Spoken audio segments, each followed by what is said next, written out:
নমস্কার, স্পটার নিউজে আপনাদের স্বাগত। আমি আছি মিহির বসুর সল্টলেকের বাড়িতে। মিহিরদা একটা সময় 70-এর মাঝামাঝি থেকে 80 দশকে দাপিয়ে খেলেছেন তিন প্রধানে, নতুন করে পরিচয় দেওয়ার নেই। মিহিরদার কাছে আমরা এসেছি মোহনবাগানের এই যে দুরন্ত সাফল্য নিয়ে কিছু ব্যতিক্রমী প্রশ্নের জন্য। মোহনবাগান অলরেডি 24 রাউন্ডের খেলায় 22 রাউন্ডের শেষে লিগের মগডালে চলে গেছে, ধরাছোঁয়ার বাইরে। তারা লিগ শিল্ড পেয়ে গেছে। 8 তারিখ তাদের হাতে ট্রফি তুলে দেওয়া হবে এফসি গোয়া ম্যাচের পর। কিন্তু মোহনবাগানের দুখানা ম্যাচ আছে, 1 মার্চ মুম্বাই এবং পরবর্তীকালে 8 তারিখে গোয়া ম্যাচ। এখানে মোটিভেশন ধরে রাখাটা কতটা শক্ত, কারণ আমরা অতীতে দেখেছি 2000 সালে ইগর স্টিফেন ব্যারেটোর মোহনবাগান কোচ ছিলেন সুব্রত ভট্টাচার্য। 22 রাউন্ডের লিগ ছিল, 20 রাউন্ডে চ্যাম্পিয়ন হয়ে তারা ইস্টবেঙ্গলের বিরুদ্ধে খেলতে নেমেছিল, কিন্তু ইস্টবেঙ্গলে সুভাষ ভৌমিকের দল 3-1 গোলে হারিয়ে দিয়েছিল। ফাল্গুনী দত্ত 2টো গোল করেছিল।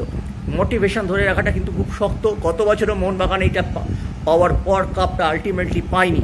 আগামী দিনে মোহনবাগানের সামনে গ্রুপ লিগের 2টি ম্যাচ ছাড়া 2টি সেমিফাইনাল এবং যদি উঠতে পারে ফাইনাল আছে। মোটিভেশন ধরে রাখাটা কতটা শক্ত এবং কতটা চ্যালেঞ্জের, এবং পারবে কি মোহনবাগান, মলিনার দল? দেখো, প্রথমে আমি মোহনবাগানকে ধন্যবাদ জানাবো তাদের এই সাফল্যের জন্য। যেভাবে মোহনবাগানের বিজয় রাত এগিয়ে চলেছে, এই দলকে কিন্তু এই মুহূর্তে রক্ষা করি। মোটিভেশন অবশ্যই থাকবে, কিন্তু মোটিভেশনের চেয়েও বড় কথা আমি বলবো যে টিমটা এখন যে স্পিরিটে আছে, এই স্পিরিটে টিমটা যেভাবে খেলে চলেছে, তাতে কিন্তু মোহনবাগানের এই বিজয় রাত থামানো খুবই কঠিন। সে যে টিমই হোক, ভারতবর্ষের কোনো টিমই এই মুহূর্তে মোহনবাগানের এই বিজয় রাতকে ধরে রাখতে পারে না, আটকাতে পারে। এটা আমার স্থির বিশ্বাস। তুমি বলছো কি কাপ জেতারও ব্যাপারে বড় দাবিদার? অবশ্যই দাবিদার, অবশ্যই কাপ জেতার ব্যাপারে মোহনবাগান দাবিদার, এ বিষয়ে কোনো সন্দেহ নেই। কারণ যে টিম স্প্লিট নিয়ে মলিনা তার টিমকে এগিয়ে নিয়ে চলেছে, যে আমি অবশ্যই কোচকে প্রশংসা করব। এবং টিম মোহনবাগান যেভাবে এগিয়ে চলেছে, এই দুরন্ত টিমকে এই ভারতবর্ষের কোনো টিম ধরে রাখতে পারবে বলে আমি মনে করি। এই কাপ জেতার ক্ষেত্রে কাঁটা কে হতে পারে? এফসি গোয়া, নাকি বেঙ্গালুরু এফসি, নাকি খালিদ জামিলের জামশেদপুর এফসি? কারণ এটা চলে গেছে অলরেডি। দেখো, এই 3টে টিমের মধ্যে আমি একটু খালিদ জামিলের টিমটাকে একটু ভয় পাই, কারণ এই টিমটা অনার্থডক্স প্লেয়ার।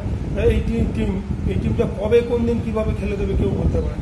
তো এই টিমটার ক্ষেত্রে একটু আমার কিন্তু আছে। আদারওয়াইজ যদি কোনো সময় দেখা হয়ে যায়, তবে শক্ত চ্যালেঞ্জের মুখে মোহনবাগান পড়তে পারে।